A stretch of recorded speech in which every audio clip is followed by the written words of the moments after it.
Aproximamos a passos largos da Páscoa do Senhor e este domingo celebramos aquilo que nós chamamos de Domingo de Ramos. A celebração começa fora da igreja, ouvimos um evangelho tirado do capítulo 19 do Evangelho segundo São Lucas, sobre a entrada triunfal, a entrada de Jesus em Jerusalém, que nós chamamos de entrada triunfal, porque ele foi aclamado pelas multidões que glorificavam o Senhor, por aquele que vinha em nome do Senhor. Também nós começamos então neste domingo a Eucaristia, em princípio do lado de fora da igreja, ouvimos esse relato e depois todas as leituras ao longo deste domingo nos falam deste servo sofredor, deste servo que se entrega para cumprir a vontade do Pai. Ele que é Deus, que não se valeu da sua igualdade, mas que se apresenta como vítima imaculada pela humanidade. Vamos começar por ouvir o primeiro Evangelho, aquele que ouviremos ainda do lado de fora da igreja. Naquele tempo, Jesus caminhava à frente dos seus discípulos, subindo para Jerusalém. Quando se aproximou de Betfagé e Betânia, perto do monte chamado das Oliveiras, enviou 2 discípulos, dizendo: Ide à povoação aí em frente, e ao entrardes nela, encontrareis um jumentinho preso que ninguém montou ainda. Soltai-o e trazei-o. Se alguém perguntar por que o soltais, respondereis: o Senhor precisa dele. Os enviados partiram e acharam tudo como Jesus lhes tinha dito. Quando estavam a soltar o jumentinho, disseram-lhe os donos: Por que soltais o jumentinho? Eles responderam: O Senhor precisa dele. Trouxeram-no então a Jesus e, estendendo as suas capas sobre o jumentinho, fizeram com que Jesus montasse sobre ele. Enquanto Jesus avançava, o povo estendia as suas capas no caminho. E quando ele se aproximava da descida do Monte das Oliveiras, toda a multidão dos discípulos começou a louvar alegremente a Deus em alta voz por todos os milagres que tinham visto. E diziam: Bendito que vem como Rei em nome do Senhor. Paz no céu e glória nas alturas. Alguns fariseus do meio da multidão disseram a Jesus: Mestre, repreende os teus discípulos. Mas Jesus respondeu: Eu vos digo, se eles se calarem, gritarão as pedras.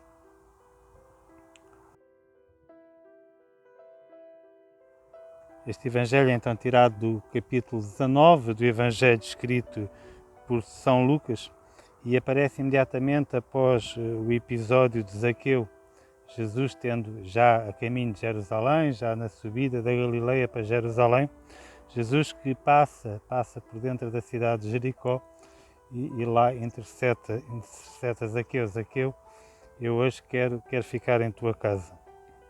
E depois a conversão de Zaqueu. O Evangelho depois então continua com este episódio que nós ouvimos hoje. Eu quero destacar desde logo a forma como começa este excerto que a Igreja escolheu para este dia. Jesus caminhava à frente dos seus discípulos. Mais tarde no Evangelho nós haveremos de ouvir o mesmo Jesus a caminhar à frente do Cireneu, que é recrutado para transportar a cruz, porque Jesus já estava demasiado exausto. Jesus que caminha à frente dos seus discípulos. Na primeira leitura também haveremos de ouvir o servo de Israel que aprende a comportar-se como um discípulo.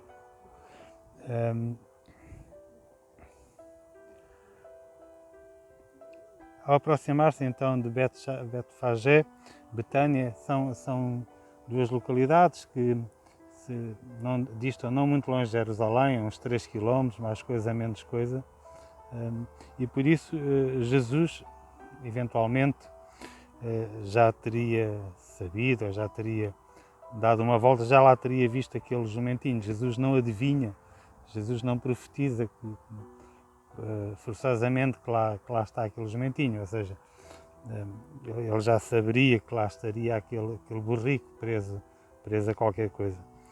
E por isso Jesus manda então os discípulos à frente a irem buscar tudo isso para se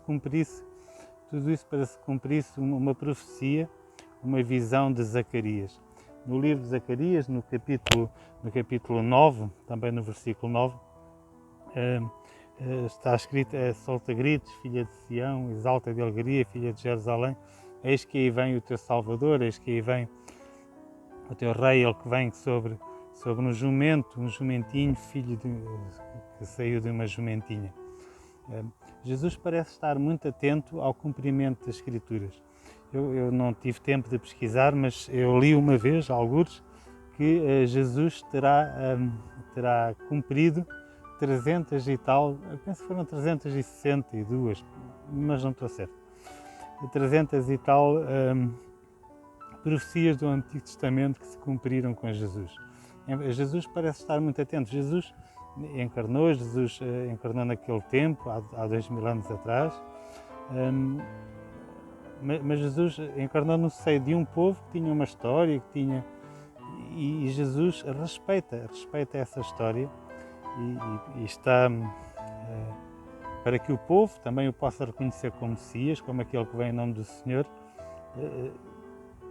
Isso é tudo muito mais fácil se o povo, se os judeus, o conseguirem reconhecer nos sinais que estavam previstos na Escritura. Toda a multidão dos discípulos começou a louvar alegremente a Deus em alta voz por todos os milagres que tinham visto. Claro que é impressionante que pouco tempo depois, no nosso texto, um capítulo a seguir, é esta mesma multidão que vai gritar: crucifica, solta antes Barrabás e crucifica este. É um mistério, mas é a mesma multidão. Os fariseus o texto já nos ia dizendo, nós já vimos isso no domingo passado, os fariseus procuravam pretexto, não só o pretexto, mas também a ocasião. O pretexto já estava mais que encontrado, para dar a morte a Jesus. Agora faltava a ocasião. Ali ainda estava muita gente, uma multidão que aclamava, não era ainda o momento de lhe dar a morte, mas entretanto, como o texto continua, logo de seguida aproximava-se a Páscoa. Enfim, aqui os fariseus, então, do meio da multidão, que estão atentos, com certeza que estavam de olhos postos em Jesus para o prenderem: Mestre, repreende os teus discípulos. E Jesus que responde: eu vos digo que se eles se calarem, as pedras hão de gritarão as pedras. É imperioso que o Senhor seja louvado, é imperioso que o Senhor seja reconhecido, ainda que depois, isso faz-me pensar quantas vezes eu louvo o Senhor, quantas vezes eu me volto para o Senhor e sabendo que também cairei em pecado, sabendo que também o hei de negar, sabendo tudo isso, mas o Senhor veio para salvar e Ele precisa do nosso louvor, que o louvemos. Vamos ouvir então a primeira leitura que a Igreja nos propõe para este domingo.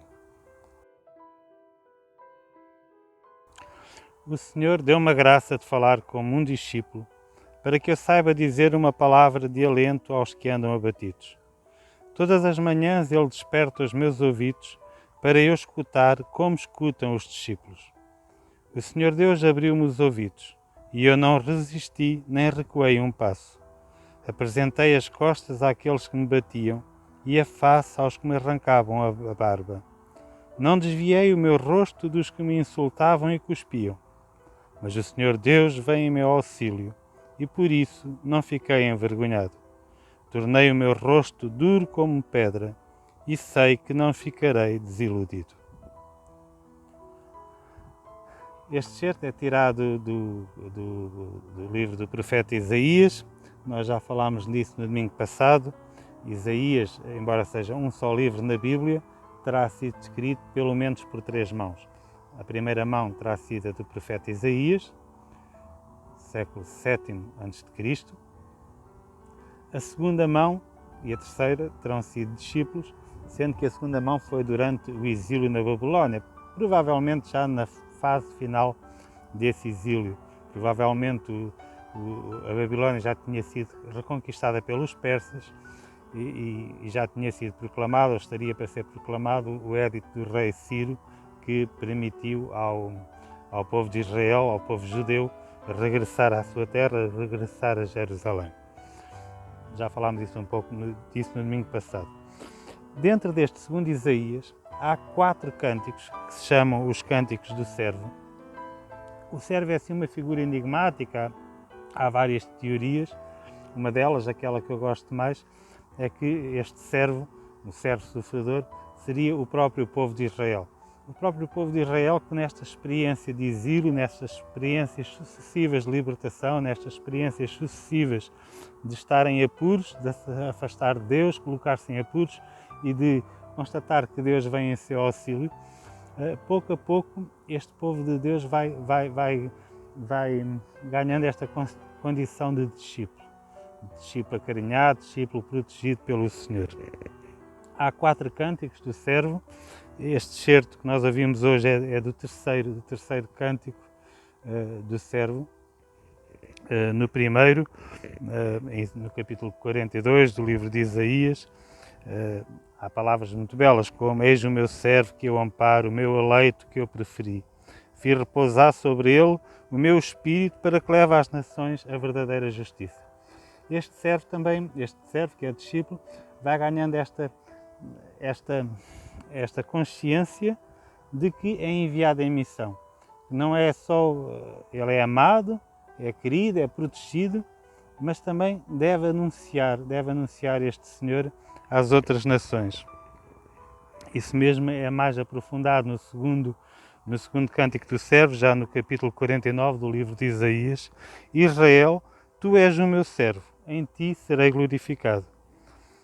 O Senhor tinha declarado já antes destes cerca que eu estou agora, destes pequenos que eu estou agora a ler, que tinha formado Israel desde o seio materno, e o cântico continua: e agora o Senhor declara-me que me formou desde o ventre materno para ser o seu servo, para lhe reconduzir Jacó é o povo de Deus, e para lhe congregar Israel. Assim me honrou o Senhor. O Senhor, meu Deus, tornou-se a minha força. Enfim, é então neste contexto que é tirado este excerto do terceiro cântico do capítulo 50 do livro de Isaías, e então o autor do texto sagrado diz que o Senhor me deu uma graça de falar como um discípulo. Ou seja, há aqui um evoluir da vocação deste discípulo. Sentir-se filho amado de Deus, sentir-se proteção de Deus, mas ao mesmo tempo ser discípulo. Para quê? Para que eu saiba dizer uma palavra de alento a todos aqueles que andam abatidos. Reparem que o próprio povo de Deus estava abatido. Ou seja, o povo de Deus eventualmente já tinha recebido a notícia que iria ser libertado por Ciro, que poderia regressar libertado, ou seja, permaneceria sob a proteção da Pérsia, não é? Mas poderia pelo menos voltar à sua terra. Mas continuava a haver um caminho a percorrer, ou seja, continuavam 1000 e tal quilómetros de deserto entre a Babilónia, onde eles tinham estado cativos durante aqueles 50 anos, e a Terra Santa, Jerusalém, Judá, onde eles agora iriam regressar. Reparem que todas as manhãs ele desperta os meus ouvidos para eu escutar como escutam os discípulos. Ou seja, não é o ser discípulo cada um à sua maneira, mas é um ser discípulo à maneira do Mestre. É um mestre que aprender com o mestre é uma aprendizagem, não é? Ora, uma das razões pelas quais a Igreja nos propõe este texto neste dia é porque desde muito cedo os primeiros cristãos, viram neste texto uma prefiguração, uma pré-anunciação de Jesus. Vejam, apresentei o Senhor abriu-me os ouvidos, eu não resisti nem recuei um passo, ou seja,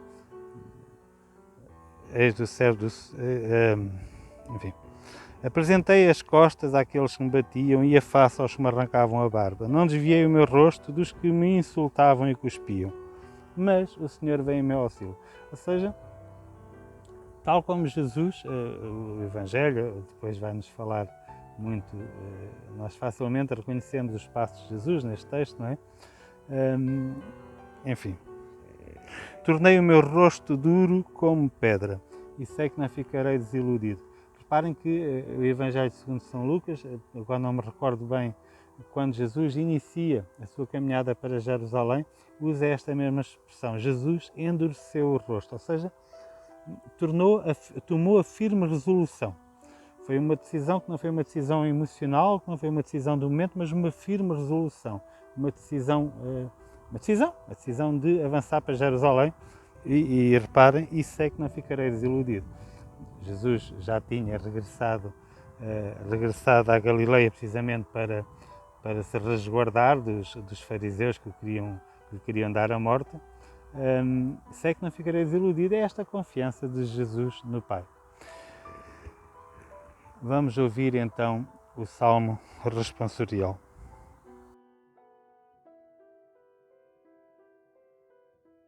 Meu Deus, por que me abandonastes? Todos os que me veem escarnecem de mim, estendem os lábios e meneiam a cabeça. Confiou no Senhor, Ele que o livre, Ele que o salve se é seu amigo. Matilhas de cães me rodearam, cercou-me um bando de malfeitores.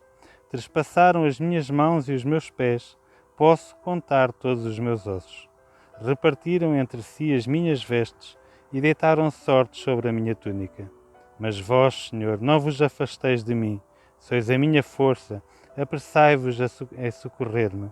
Hei de falar do vosso nome aos meus irmãos, hei de louvar-vos no meio da Assembleia. Vós que temeis o Senhor, louvai-o, glorificai-o, vós todos os filhos de Jacó, reverenciai-o, vós todos os filhos de Israel. Acabámos de ouvir então um excerto, não está aqui o Salmo 22 na Bíblia, não está aqui o Salmo 22 todo, nós ouvimos uma parte, é um salmo que terá sido escrito pelo rei David, porventura num dos momentos em que ele se sentia perseguido, se fosse por Saul ou por Absalão ou por qualquer outro inimigo, o rei David sentir-se-ia perseguido e terá então escrito este salmo, porque sente que Deus não está, é o que ele diz, meu Deus, porque me abandonaste. Este salmo é usado pelos judeus numa festa muito particular, ou na véspera de um dos feriados que eles têm, e que é chamado o jejum de Éster, e é nessa altura que eles então costumam meditar este salmo. Uma das partes que é retirada, que nós não ouvimos neste domingo, é logo o versículo 3 e seguintes, que seguem logo a esta: meu Deus, porque me abandonaste, mas o salmista continua no salmo: meu Deus, eu clamo por ti durante o dia e tu não me respondes, durante a noite e não tenho sossego. Tu, porém, és o Santo e habitas na glória de Israel. Em ti confiaram os nossos pais, confiaram e tu os libertaste. A ti clamaram e foram salvos, confiaram em ti e não foram confundidos. Ao longo deste salmo, há sempre um vai e vem. Por um lado, o salmista queixa-se: meu Deus, porque me abandonaste, olha tudo o que me cerca, mas rapidamente o salmista medita no passado da história do povo de Israel, daquilo que Deus já fez em favor do seu povo, a quantidade de vezes que os seus pais, os seus antepassados confiaram no Senhor e o Senhor não os desiludiu, não os abandonou. E é impressionante, porque se nós formos ainda na parte que nós ouvimos hoje: mas vós, Senhor, não vos afasteis de mim, sois a minha força, apressai-vos em socorrer-me. E reparem como o salmo muda totalmente de tom. Hei de falar do vosso nome aos meus irmãos, hei de louvar-vos no meio da Assembleia. Vós que temeis o Senhor, louvai-o, glorificai-o, vós todos os filhos de Jacó. É impressionante que no mesmo salmo, por um lado o salmista queixa-se: meu Deus, porque me abandonaste, mas por outro lado exulta de alegria, porque sabe que sempre que confia no Senhor, a sua confiança não é não é desiludida, vale a pena confiar no Senhor. Este salmo termina depois já no versículo 31, 32, uma nova geração o servirá e narrará aos vindouros as maravilhas do Senhor. Ao povo que vai nascer dará a conhecer a sua justiça, contará o que ele fez. Dizem os teóricos, facilmente encontramos isso nas notas da Bíblia, que a última, a partir do versículo, penso que 24, terá sido um acrescento, ou seja, um acrescento posterior, provavelmente já no século terceiro antes de Cristo, já durante a ocupação dos gregos, de Alexandre o Grande. Ou seja, há aqui muitos séculos de distância entre a versão original do Salmo e a versão final. Seja como for, é aquilo que nós temos. E reparem que nós somos chamados a louvar o Senhor, tal como nós víamos no Evangelho, no primeiro Evangelho de hoje, em qualquer situação em que nos encontremos. E por isso não é de estranhar que também desde muito cedo os cristãos tenham associado este salmo a tudo aquilo porque passou Jesus, ao sofrimento do próprio Jesus. Aliás, até porque na parte que nós ouvimos, o salmo fala de um crucificado.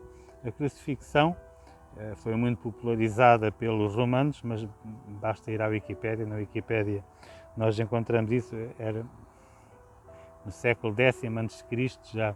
já era vulgarizada, sobretudo entre os persas e os cartagineses. Aliás, terá sido aparentemente dos cartagineses que os romanos copiaram essa prática.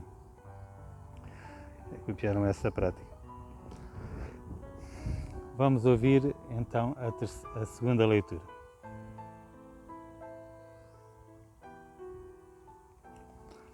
Cristo Jesus, que era de condição divina, não se valeu da sua igualdade com Deus, mas aniquilou-se a si próprio.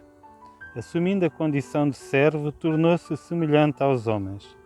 Aparecendo como homem, humilhou-se ainda mais, obedecendo até à morte e morte de cruz. Por isso Deus o exaltou e lhe deu um nome que está acima de todos os nomes, para que ao nome de Jesus todos se ajoelhem no céu, na terra e nos abismos, e toda a língua proclame que Jesus Cristo é o Senhor, para a glória de Deus Pai. Este excerto, tirado do capítulo 2 da carta de São Paulo aos Filipenses, é na verdade um cântico. Seria um cântico, aliás, na Bíblia até aparece assim indentado e em itálico. Precisamente é um cântico que seria cantado já nas liturgias das primeiras assembleias cristãs, dos primeiros cristãos, no tempo de Paulo e até já antes,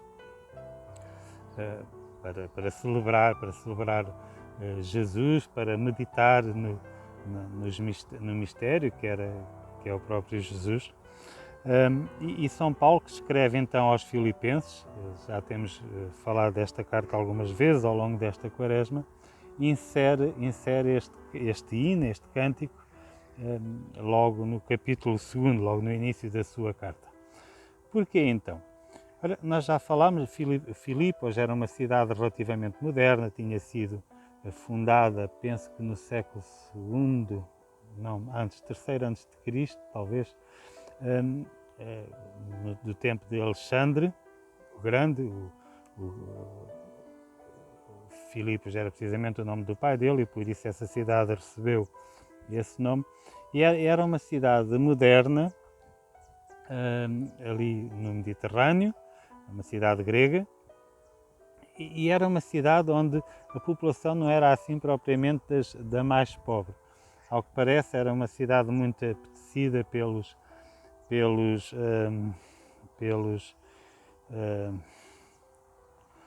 ao que parece, era uma cidade muito apetecida pelos militares romanos na Reforma, gente com algumas posses, e por isso era uma população talvez generosa, muito generosa, com Paulo. Paulo agradece-lhes essa generosidade por diversas vezes, mas era uma cidade também uma população muito pouco muito pouco modesta.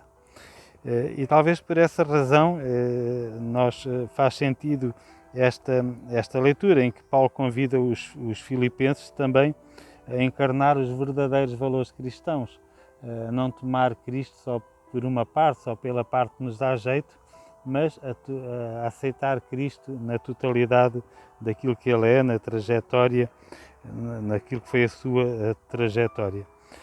E é por isso que reparem que Cristo, Ele que era de condição divina, não há condição maior que o facto de ser de condição divina, e aliás, para a mentalidade grega, os grandes heróis, as grandes personalidades tinham ascendência divina, eram ou filhos de humanos cruzados com deuses, com Zeus ou fosse com quem fosse. Grande parte dos nomes que nós conhecemos da mitologia grega têm ascendência divina. Mas Cristo, que era verdadeiramente ascendência divina, ele não se valeu dessa igualdade, mas aniquilou-se. Aniquilou-se, isto é desenvolvido mais à frente. É assim um escândalo.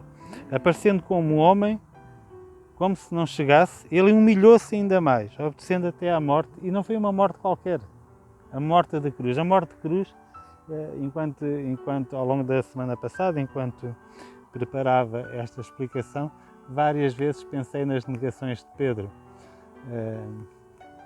Pedro terá negado Jesus, com certeza porque tinha medo, tinha receio, mas era de facto vergonhoso, era de facto infame ser amigo ou pertencer às relações de um crucificado. A crucifixão, no caso de Jesus, durou pouco, foi muito rápida a sua morte, porque Jesus não resistiu, foi manso, aceitou, mas a crucifixão era uma morte que se prolongava ao longo de dias e às vezes até semanas. Era uma morte terrível. Era suposto, de facto, estar ali assim afixado para que toda a gente visse. Era vergonhoso. É de facto um escândalo. E é este Jesus em quem os filipenses acreditam, não é? E é por tudo isso, porque ele assumiu essa condição de servo, recorda a primeira leitura, não é? O tal servo sofredor, porque ele assumiu essa condição de servo, tornando-se, que Deus o exaltou, lhe deu um nome. A chave de leitura deste hino parece ser este. Um nome que está acima de todos os nomes. Um nome ao qual todos se ajoelhem, no céu, na terra, nos abismos, e toda a língua proclama esse nome. E que nome é esse? É o Senhor. Jesus, Senhor, aqui o texto foi escrito em grego, não é? Kyrios, mas no hebraico, o Kyrios é a tradução de Adonai no hebraico. E Adonai é aquilo que os judeus usavam para substituir o nome impronunciável de Deus. Nós dizemos Yahvé, não se podia dizer, é um nome impronunciável e por isso o Senhor, Jesus é o Senhor. Recordam-se aqui há umas semanas, quando Moisés pergunta a Deus qual é, eu sou aquele que sou. Eu sou o Senhor, não é? Toda a língua proclama que Jesus Cristo é o Senhor para a glória de Deus Pai. Hoje não, pelas razões óbvias, hoje não vamos ouvir o relato do Evangelho propriamente dito, deste domingo, ele é extensíssimo, não caberia aqui, são para uns 10 minutos, mas gostava, apesar de tudo, de algumas notas fui tirando aqui e ali, de algumas especificidades. Hoje nós ouvimos o relato de Lucas, né, tirado do capítulo 22 e 23 do Evangelho segundo São Lucas. No capítulo 24 já é a ressurreição, o caminho os discípulos de Emaús e finalmente a ascensão de Jesus ao céu. Hoje nós ouvimos o capítulo 22 e 23. Aquilo que é específico, este relato nós encontramos, porque ele é essencial para a nossa fé, este relato nós encontramos também nos outros evangelistas, sobretudo nos sinóticos.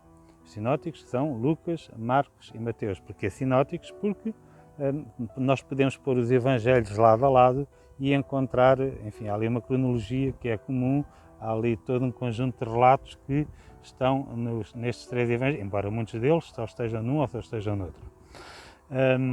E o Evangelho segundo São João é um evangelho que não obedece tanto a uma perspectiva cronológica, mas tem outros, tem outras é escrito de outra maneira. Então, olha, desde logo no relato da Eucaristia, Lucas é o único que põe Jesus a dizer, depois de apresentar o pão e o vinho, Lucas é o único que põe Jesus a dizer: fazei isto em memória de mim. Com este fazei isto em memória de mim, por um lado, nós continuamos a perpetuar este gesto na Eucaristia diária ou pelo menos semanal,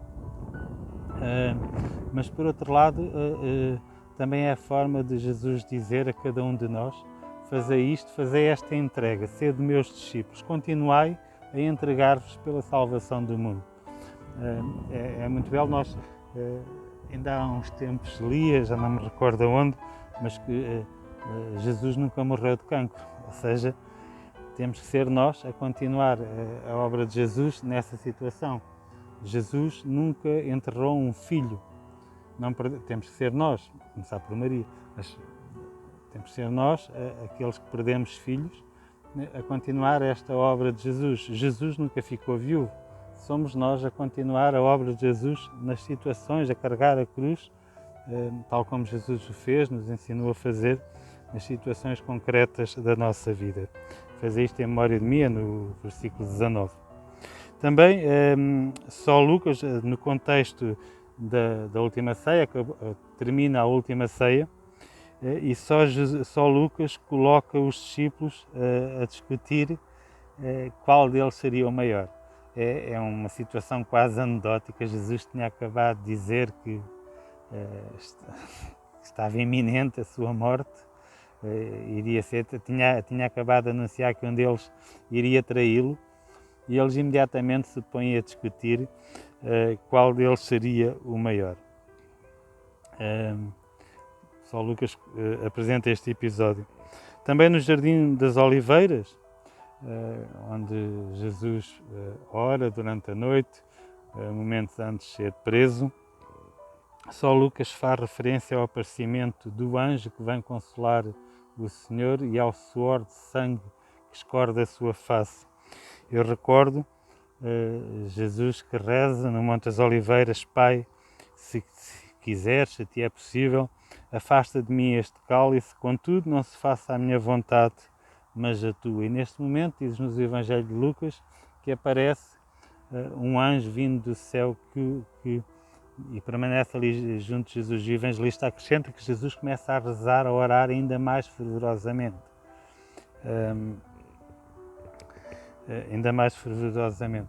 No fundo, para nos dizer que nos momentos mais difíceis da nossa vida, tal como ouvimos no Salmo, apesar do silêncio aparente de Deus, Deus age, Deus está, e aqui a presença de Deus, apesar de Jesus sentir abandonado, a presença de Deus faz sentir apesar deste anjo, através deste anjo. Também só em Lucas o episódio do guarda que é ferido, a orelha é cortada e Jesus que cura essa orelha.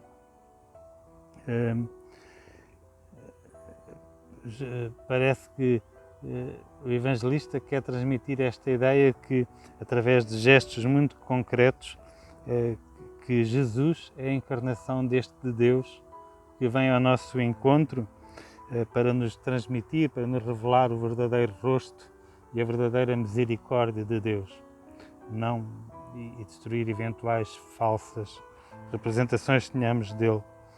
É também só Lucas que Jesus, já na cruz, faz esta oração ao Pai: Pai, perdoa-lhes porque eles não sabem o que fazem. Quão caricata é também esta situação de um filho que está pregado na cruz, que está a sofrer a sua agonia e que mesmo aí consegue estas forças de rezar por aqueles, de interceder por aqueles que o estão a matar, que lhes estão a fazer mal. É também só em Lucas que encontramos este episódio do ladrão, aquilo que nós chamamos o bom ladrão. E Jesus faz a primeira canonização da humanidade. Hoje mesmo tu estarás comigo no paraíso. E ironia das ironias, o primeiro canonizado da história da humanidade não é um santinho, não é um bem comportado, não é um discípulo que tenha dado a vida toda por Jesus, não é nada disso. O primeiro que recebe a promessa de estar no céu com Jesus, recordam-se, ainda há pouco os discípulos estavam a discutir entre eles qual deles seria o primeiro, é precisamente um ladrão, um malfeitor, um desgraçado, que foi crucificado, teve a sorte de ser crucificado ao lado de Jesus e foi capaz, teve a graça de o reconhecer como Messias e de lhe pedir lembra-te de mim quando entras no teu reino, não é? Também todos, já tinha falado disto há pouco, todos os sinóticos falam então na requisição de Simão de Cirene para levar a cruz de Jesus. Isso não é exclusivo de Lucas. Aquilo que é exclusivo de Lucas é que ele refere que Simão transporta a cruz atrás de Jesus. Isto faz toda a diferença, não é na lógica. Se Jesus estava extenuado e etc., Simão levaria a cruz à frente como para incentivar Jesus a ir atrás.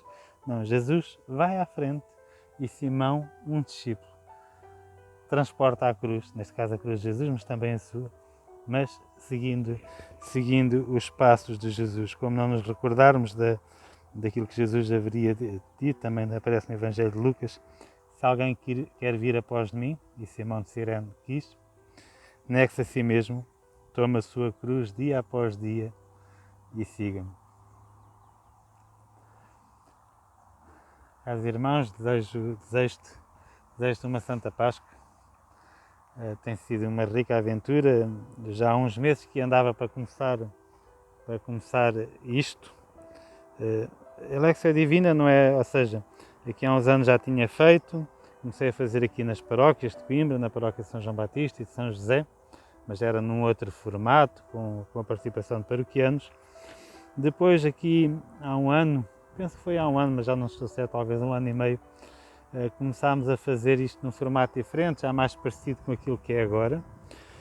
E depois eu, na altura, eu pedi aos responsáveis da comunidade, que pedissem um irmão da comunidade que entretanto já partiu, já faleceu, José Vítor Dragão, que se ocupou disto durante uns tempos.